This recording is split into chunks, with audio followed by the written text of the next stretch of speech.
All right, now it's time for another episode of Comics and Whiskey. I've got my Daredevil here, and hold on. Nice little two-finger pour Jameson's with some ice cubes to bring out that nice Irish flavor. All right, let's recap this shit real quick. First of all, Daredevil was brought a little baby by a 15-year-old girl who had never had sex before. She said it was hers, like this immaculate conception thing. She gives the baby to Daredevil and says that it's the savior of the world. He's contacted shortly after that by an old guy who says, nope, not the savior. That's the Antichrist. We need to kill it. So they go back and forth, which makes him go a little bit nuts.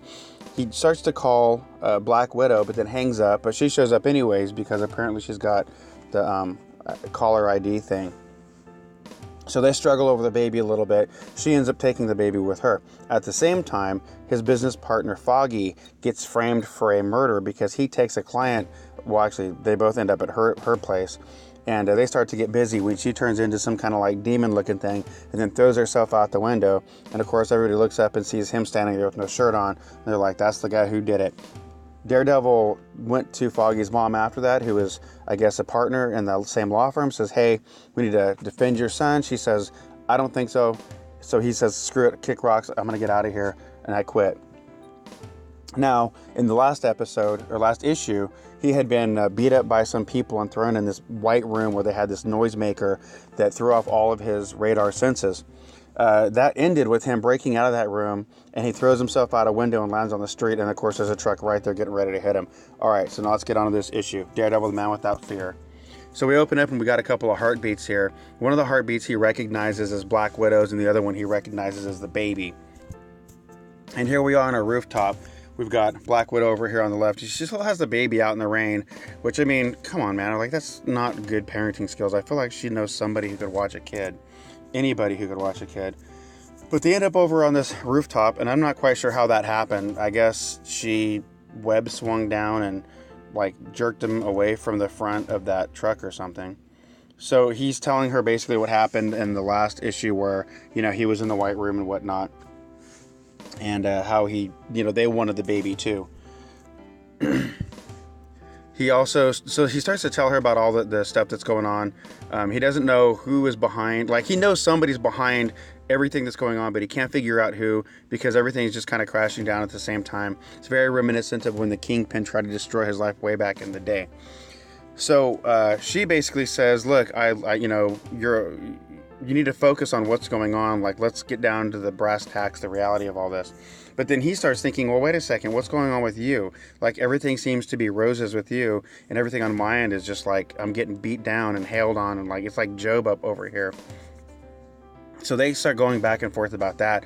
And he's like, you know, also that baby is to blame. So, you know, maybe we need to get rid of the baby. He continues to blame her for the stuff that's going on and also for the fact that she's got the kid, even though he gave it to her. And then she says up here on the right, hey, you called me like I love you, which I don't know because, I mean, I'm also reading Winter Soldier and she's with Winter Soldier in that. She's been with Iron Man, probably Captain America, I think Hawkeye in the movies. I mean, she's like the Avengers hussy, and that's not a good, that's not cool. I mean, I like her, but can't we just hook her up with one dude and just leave it at that? It seems like in every strip, she's with whoever strip that is. Anyways, so Daredevil says, give me the kid because I'm going to bounce that kid off the pavement. And she's like, no, we're not doing this shit. But then he grabs her around the neck and they start to fight. So this picture right here is pretty cool. It kind of reminds me of like Spawn when McFarlane was doing Spawn. So he grabs her by the foot and twists her around, and somehow that knocks her out. I guess he punched her in the back or something. They probably could have done a better job showing him hitting her. But she gets unconscious, or she gets knocked unconscious, and now Matt has the kid. So Matt decides, you know what? Screw it. We're both going to go down. So he holds the baby, and they jump off the rooftop all the way down to the bottom. And I don't know what baby is going to be in the rain this long and not be just crying like crazy. Maybe it is either the Antichrist or the Savior. Who knows? But then at the last minute, as he's going down, he pulls out his little red candy cane, throws it up around the cross, and saves himself, screwing up his shoulder in the process because what?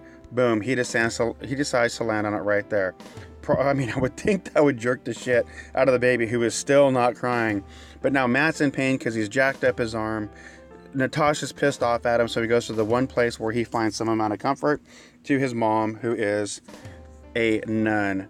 This is actually a pretty cool scene. I like this, where he's sitting here just laid out, and it's like the weight. It's not even like the drop that messed him up. It's just the weight of all this nonsense has just wore him down. So he's just like, screw it, I give up. Like, I'm just going to lay here. We cut to the bad guy, who is again playing golf. This guy's always playing golf. I mean, I don't know if that's like the marker for being an asshole, like in movies, it's the guy eating the apple. In the comic books, it's the guy who's always practicing on his short game. He's telling his henchmen over here, like, hey, you guys cannot, like, you guys are screwing this shit up. We're trying to break this guy. We're not trying to kill him. But all along the way, you guys keep messing this shit up. And you still haven't found this baby. Like, just find the baby. So then he starts talking about how the Kingpin, what a good job he did, and how this should be easier. And then at the very bottom, he's like, you know what? Screw it. This whole thing is about to wrap itself up. Go ahead and get me the assassin, who at this point we don't know who it is. Matt Murdock wakes up in the church, and his mom is still in there holding the baby.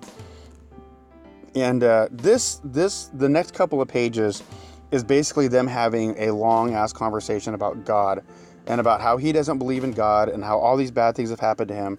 And obviously she doesn't feel the same way, because she's a freaking nun. So that's the gist of this long discussion. Now, if you end up buying this issue, which I strongly suggest, because this whole story arc is pretty badass, I would go read it, obviously read it word for word, but we're not going to do that just because of time.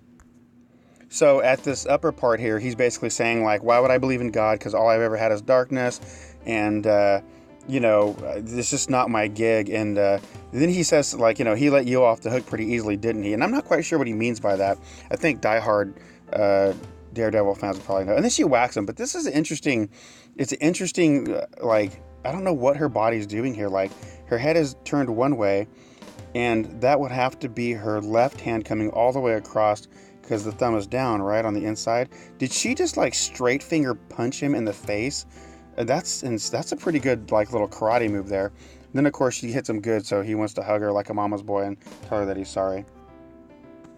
It goes back to the same conversation where they're still talking about God, and how the world is so horrible, and he can't settle on just believing. Like, it's not good enough for him, which, I mean, a lot of people actually fall into that category. This is more of the same stuff, so we're not going to spend too much time here. But then she says at the bottom here that she wants to tell him a story about a knight and a monk. And basically the story is this. A knight and a monk are riding together, and the knight says, hey monk, I've basically like blown every commandment, and I've sinned a lot, and I've done all the stuff that I wasn't supposed to do. And here you are, a monk, and you have no earthly pleasures, no sex, no money, no booze, and no nothing. What's going to happen if you die, and then the next thing is there's just no God? Like, what if you die and find that out? And the monk says, well, you've done all this shit, but I think the better question is, what's going to happen if you die and then wake up and find out there is a God? Then it's like, oops, too late. So Matt, in the process of all this, ends up hearing the heartbeat of Karen. So he goes out and talks to her. And Karen, of course, has just had, like, she's been her own little shit throughout this whole thing. Karen says, look, I found you because, we have a joint checking account, and, you're giving all this money to the Clinton mission shelter, which if it's the Clintons that I know, they're probably siphoning it in their own bank account. And she basically says, hey, you need to give me the baby. And if you remember in the last issue, the old man who came and visited Matt before and wanted the kid and said it was the Antichrist, he came and visited Karen and basically told Karen, the baby is the Antichrist and he's the reason you have AIDS, which is not like floozying about with like all these different guys and sharing needles. It's because of the baby. So Karen tells Matt, give me the kid and, I'll watch him. And then Matt's like, oh, okay, well, that's awesome. But then he's like, wait a second. I never even told you about the kid. How the hell did you find out about this? And then she says, oh, your friend, that old man came by and told me that, it's the Antichrist, and he's the reason why I have AIDS. And Matt's like, no, you stupid hussy. That guy's just trying to fool you, And at the bottom, he's like, you want to blame everybody about all this shit and disease and stuff that you have, but the only person that you can really blame is yourself. And then she kind of realizes that, still not addressing the fact that Matt might have HIV as well. But anyway, she runs out of the church. Now we cut to Mr. Coleman. This is the old man who visited Daredevil and Karen at separate times, and he's talking to quote unquote the assassin, talking about price and stuff like that. And this is actually pretty cool. This dude, he gets his little paper clip here and he's twirling it in his fingers, and then he flicks it off the table and boom, lands it on the side of this page, which is actually pretty cool. I mean, you know, I don't know, like if you were playing a role-playing game, what kind of roll you'd need to get that. I think if you were using like a 20-sided dice, you'd have to roll like 10 20s in a row. But that's pretty cool. And then we flip it over here, and it is Bullseye. Good picture of Bullseye, but he's not really one of my favorite go-to villains. I know Daredevil and him go way back, so this should be interesting to see how it turns out. Anyways, thanks again for joining me. One more drink real quick.